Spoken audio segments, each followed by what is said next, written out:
Hello, welcome to another episode of Word Mentality. Today, I want to explain why the words brang and brung should not be used, and they're not standard English. There is a reason why people sometimes get confused with this, and it relates to these other words here. If we look at a word like ring or sing or spring, and there are others, then for the past tense, we go to sang, we change the I to an A, and for the past particle, we change it to a U. So we go ring, rang, then rung, sing, sang, and then sung. And the difference between the past and the past particle is best illustrated with a sentence. If you were to say, they sang the song, then that's the past tense. And once that thing has been completed in the past, you're talking past participle. So they sang the song, and then the song had been sung. Okay, so sung would go here. The problem comes when people try and apply this same rule to bring.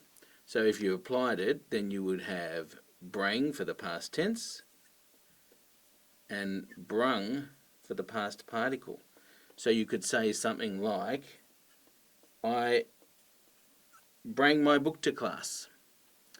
Or if you thought you had, you might say, oh, I thought I'd brung it. So that sounds like it's following this same rule, but it's not correct. The word that we really are looking for here is brought. Okay, so it's B-R-O-U-G-H-T, brought. And that works as the past tense of bring and as the past particle of bring. And it's not actually that unusual for this O-U-G-H-T to be used for those different versions of a verb. If you think of the verb to buy, then we have bought. I bought it from the shop. Fight becomes fought, and think becomes thought. So it's just important that you understand that bring is a word, but brang and brung are not. If you look them up in dictionaries, sometimes you'll find them there, but they will say something like substandard. That means they're not standard English. So yes, they are used by different people, particularly in certain regions, but they're not standard English. Certainly in written English, you will rarely see them.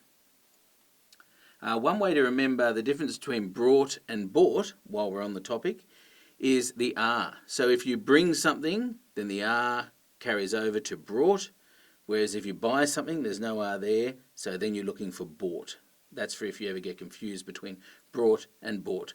Brought is a word, bought is a word, brang and brung are not words. Okay, thank you.